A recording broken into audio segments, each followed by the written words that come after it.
I'd like to share with you a story.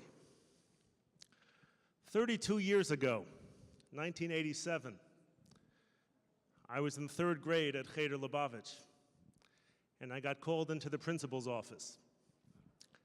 Wasn't the first time, wasn't the last time, but it was quite memorable in its own right. Rabbi Wolf calls me over. Rabbi Wolf was the principal then. And he put his arm on my shoulder. He says, "Shalom Dov, I have a question for you." Okay. He said, "Are you afraid of public speaking?" So truth be told, I was terrified of public speaking. I was 8 years old. I was in third grade. I never spoke in front of any crowd before. But I was a big kid, and I was a tough kid, and I said, "No, I'm not scared of public speaking." So he said, "Good, we'd like you to give the Dvar Torah, we'd like you to give the student address at the annual Cheder dinner, the 8th annual Cheder dinner, 1987. First time I ever spoke in front of the assembled crowd at a Cheder dinner was exactly 32 years ago, Tes Adar, the 9th of Adar, 32 years ago tonight. Now, in 1987, the world was very different. Communism was still in place. The Berlin Wall was still standing. Gasoline was 89 cents a gallon. Remember that? There were no cell phones, there was no WhatsApp, there was no email. It was a different world. So much has changed since 1987, but one of the things that hasn't changed is the devotion of Rabbi and Mrs. Wolf to Cheder Lubavitch and the dedication of our school in educating our children each and every day throughout the year. You can applause, it's okay. On a personal level, as an 8-year-old back then, and I have a picture of me speaking at the podium, I looked a little different. Rabbi Wolf looked exactly the same. I don't know if it's just the secret of so much aggravation that keeps you young. I don't know what it is. But back then, on a personal level, I didn't know what I wanted to be when I grew up. I had no idea what the trajectory of my life would be. And if you told me one day I'd be a rabbi of a shul, I'd be a shliach, I don't know what I would have said. I don't know if I even thought about that. I didn't have that type of vision, but Rabbi Wolf did. And all the teachers and the Melamdim in Cheder did. And it was their vision and foresight that gave us, the students of Cheder, the courage, the desire, and the strength to travel around the world, create communities, and build Jewish life wherever we may go. That all came from here, from this very Cheder. You know, I'm fortunate to live in a community that has a Cheder 20 minutes away, but there's no high school.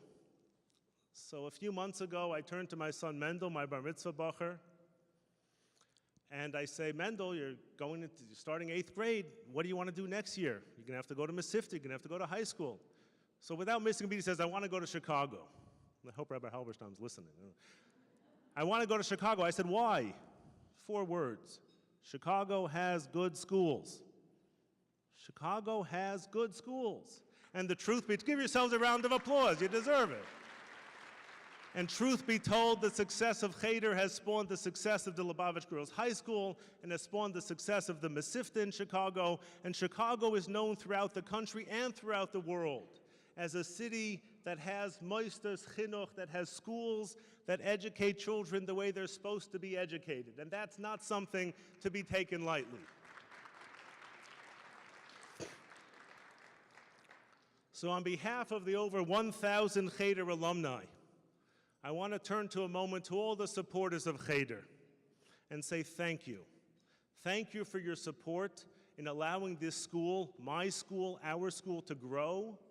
Thank you for the support you give Rabbi Wolf to do the holy work he does each and every day, the tireless work of running a school throughout the year. And to Rabbi Wolf, I want to say thank you.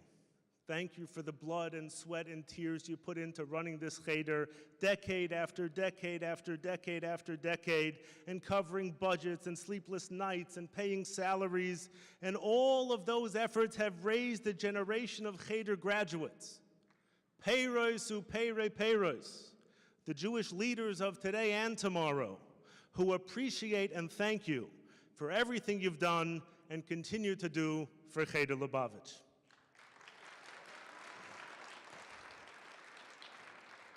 At this time, I'd like everyone to please stand up and give a standing ovation as we introduce Rabbi Wolf to share an address in honor of 40 years of Cheder. Give it up for Rabbi Wolf.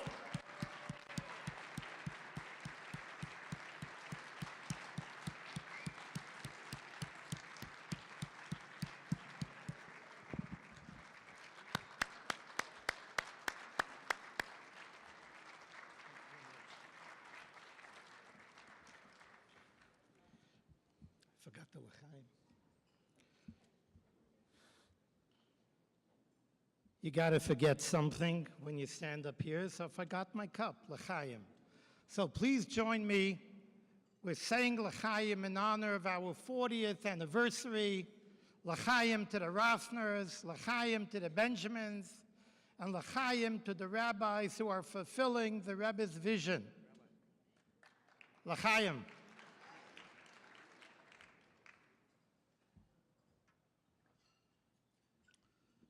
"40 is indeed a big number. And although significant, we Jews never lived by numbers and statistics. You may have heard of Chaim, who won a multi-million-dollar lottery. His friends came to celebrate with him and snore something from him. They asked him, Chaim, how did you know which lucky number to choose, to pick? Oh, he responded, it was a combination of seichel, brains, and a bissel of mazel. The brains, I always knew that 7 was a lucky number. So I figured with my Yiddish cup, if 7 is a lucky number, 7 times 7 must be exceptionally a lucky number. So I picked 48. Chaim, it's supposed to be 49, not 48. Oh, he responded, that's my mazel. I was always lousy when it came to math. This evening we are celebrating a 40-year milestone.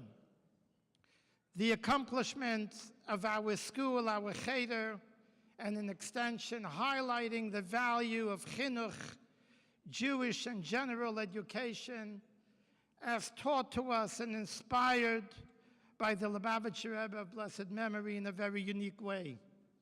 Just the other day I was asked, what makes your school different than the others?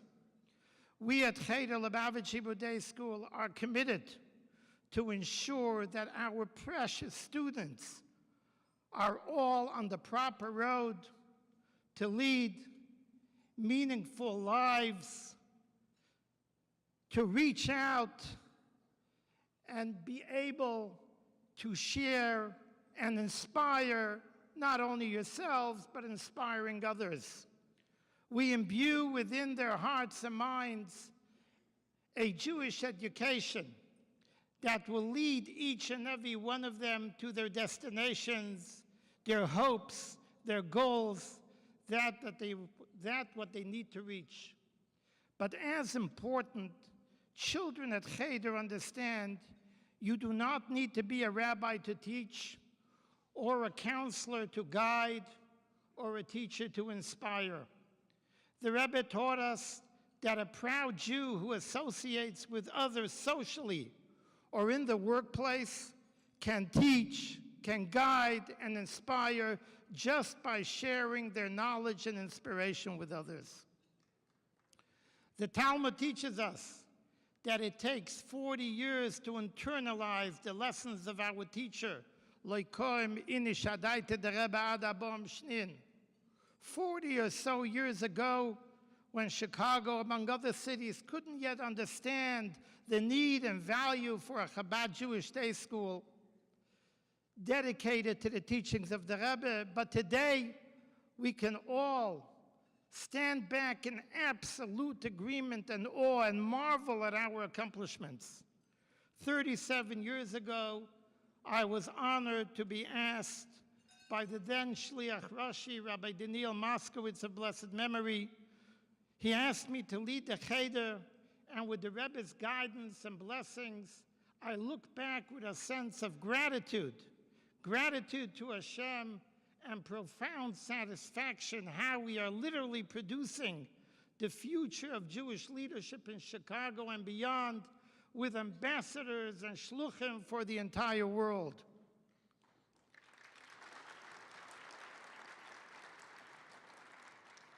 And again, what is the significance of a Cheder education or a Chabad education? One of our alumni once told me, "My conscience bothers me if I leave my office in the evening not having touched another Yid." Our MC, which you just heard, a distinguished alumnus of Cheder, apart from being a pulpit rabbi, is the founder of Jewish Law Symposium, attracting over 800 lawyers and judges and legal professionals annually. He, as well as thousands of other Chabad ambassadors, students and recipients from the unique Chabad education, have literally changed the Jewish world. The prophet Jeremiah says, "Thus says Hashem, I remember the devotion of your youth, your love as a bride, how you followed me in the wilderness, in a land not sown." The obvious question, if it's a wilderness, then inevitably we know that it was a place where nothing grew. Why the repetition? A wilderness in a land not sown. The answer is Loz Zerua. No was actually planted. In the 60s and 70s, an attitude of no prevailed. You can't lead a proud Jewish life in a secular world. The no of rejecting, God forbid, a Jewish education in exchange for public schools. That was the norm at the time. Then the Rebbe's rally and call of Ufaratzta, instructing his students, young ones, telling them to spread out to every corner of the globe and take a desert and counter the negativity and grow an orchard, a garden of not only complete, well-adjusted, proud Jews, but graduates of our school and other Chabad schools who have literally moved on to grow Judaism all over the United States and, for that matter, the world over. 40 years ago, the Jewish world was a fraction of what it is today. Jews settled primarily in the major cities of the United States and Canada. But cities like Bozeman, Salt Lake City, Phoenix, San Antonio, Knoxville, Tennessee, and cities in the former Soviet Union were all a Jewish wilderness. 40 years later today, Chabad spans the globe. Chabad students as well as Cheder alumni, inspired by the Rebbe's call, Milu es ha'oretz v'kifshua, conquer the land for Torah and mitzvahs, that has changed the landscape of Yiddishkeit. The Mordechai Tzaddik of our generation, whose teachings continue to inspire us, as well as thousands throughout the world, taught us that the determination of Mordechai not to bow to the culture of Haman and Achashverosh is as relevant today as it was then, thousands of years ago. Approximately 40 years ago, a young educator was advised by his seniors that the friendly rapport that he established with his students was counterproductive. A more aloof disposition was more befitting. The children don't need a friend in a teacher, he was told. What they need is a disciplinarian. The next time this teacher was in New York, he consulted with the Rebbe on this matter. When he mentioned the critique he had received, the Rebbe assumed a very serious demeanor. Today's children, the Rebbe said, do not need to be overly criticized or told about their shortcomings. Sadly, they are their own biggest critics.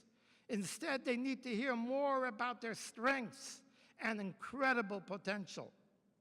Highlighting the strengths of our students and downplaying their weaknesses is the approach of our Rabbeim and teachers at Cheder.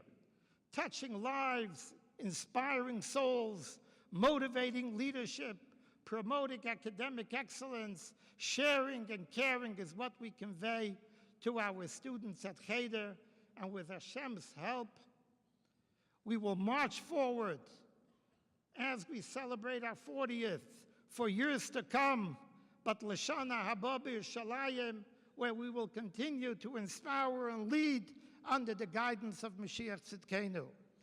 I would like to thank all those who were instrumental in putting this banquet together, especially my son, Rabbi Moshe Wolf.